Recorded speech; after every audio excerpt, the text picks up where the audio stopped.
Olá pessoal, tudo bem? Bom, hoje nós vamos para a aula 22. Nessa aula 22 eu vou falar sobre o passado do verbo to be. E na aula 23 eu vou falar sobre o passado dos outros verbos.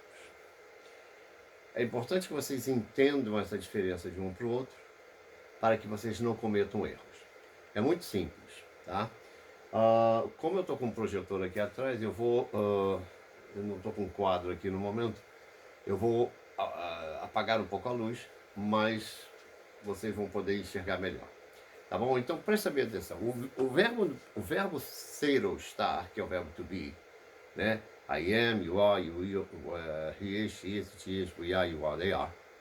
Eu sou, você está, né? Nós somos, vocês estão, e etc. É o ser ou estar, que é no presente simples, e é também no passado, que eu era ou eu fui, né?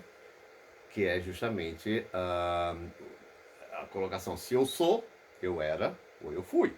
Se eu estou, eu estava. Ok? Então, essa seria a conjugação do verbo to be no passado, que é muito importante no dia a dia de vocês, porque é um verbo principal dentro da colocação do dia a dia. Então, vejamos aqui comigo. O verbo to be, como vocês podem ver aqui, assim como tudo temos um passado, a gramática da língua inglesa, ela também possui um passado, tá? Então nós devemos estudar um pouquinho do verbo to be, lembrando de que esse é o único verbo em que a conjugação dele é diferenciada de todas as outras, com exceção dos verbos modais, tá? Ela é diferenciada de todas as outros verbos cabíveis. Então, veja bem como funciona. No presente simples, quando eu coloquei para vocês, eu disse que o verbo to be era conjugado de que forma? Então eu disse que o verbo to be era conjugado da seguinte forma: I am, you are, he is, she is, it is. We are, you are, they are. Singular, plural.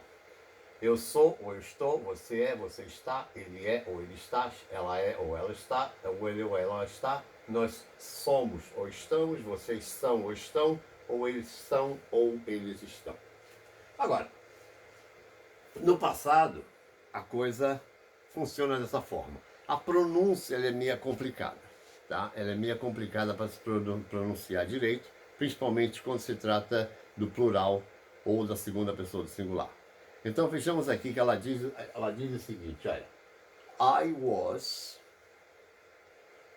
you were.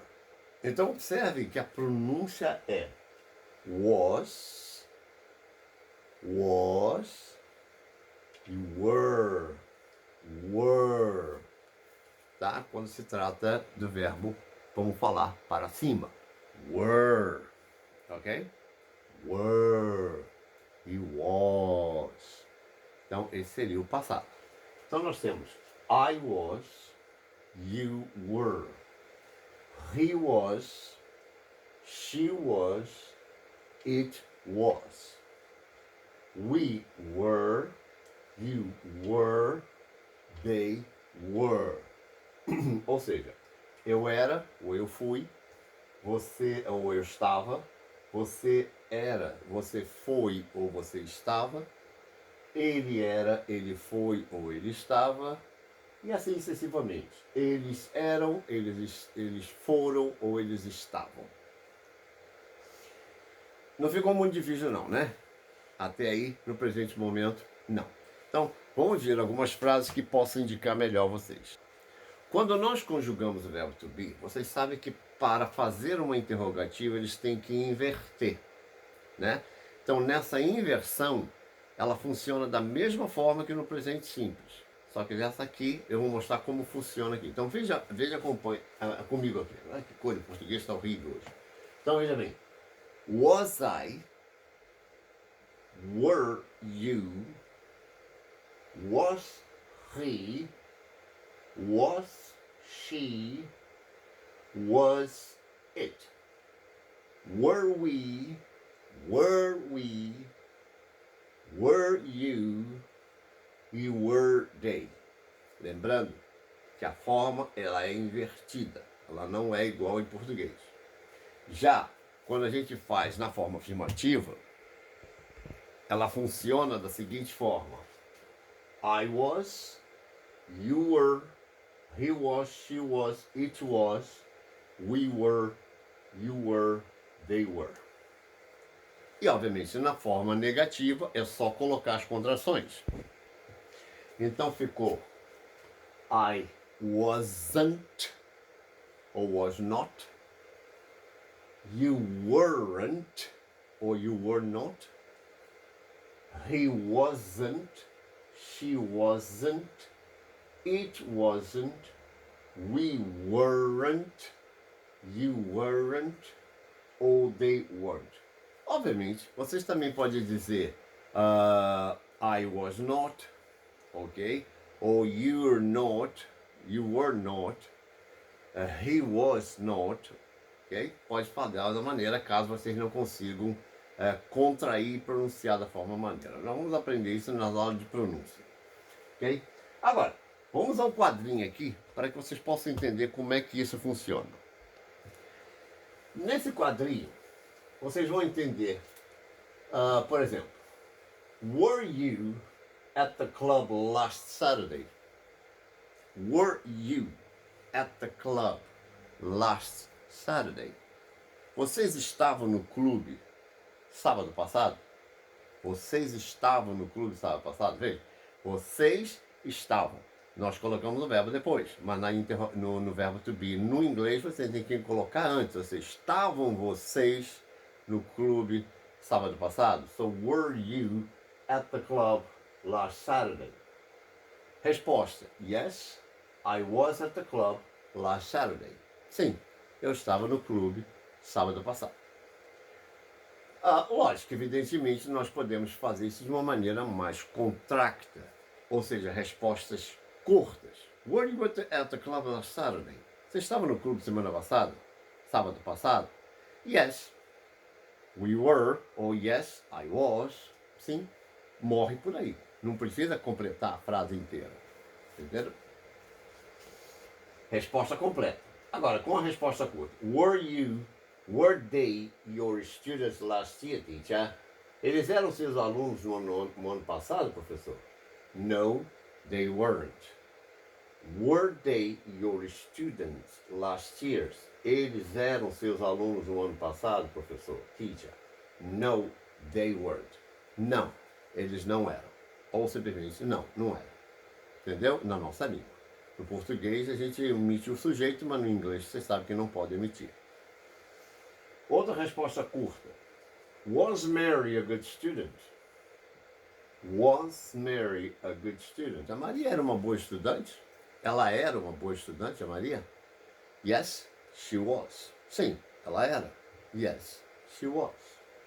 Resposta curta. Short answer. Substituição do Mary por she. Ou seja, quando nós usamos um nome próprio, na hora de nós respondermos, nós utilizamos um pronome. A Maria era uma boa aluna? Sim, ela era. Ou seja, ela quem? A Maria. Para não ter que repetir a palavra Mary was, a gente diz yes, she was. Como em português. Entendeu? Coloca-se o pronome para evitar a repetição do nome. Então a gente coloca yes, she was. Sim, ela era. Ok? É simples dessa forma. Um outro exemplo. Last year, Paul was 20.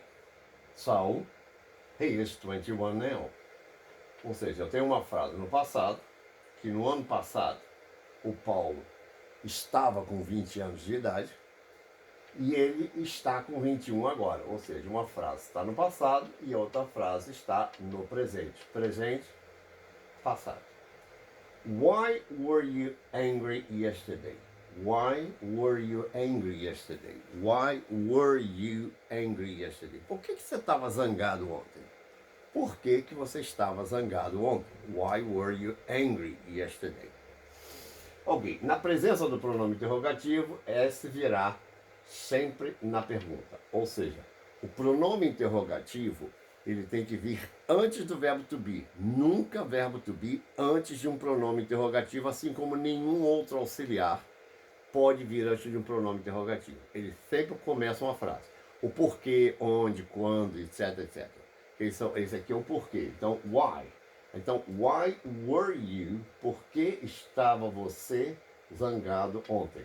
Why were you angry yesterday? Por que você estava zangado ontem? Ok? E é assim que funciona a conjugação do verbo to be no passado.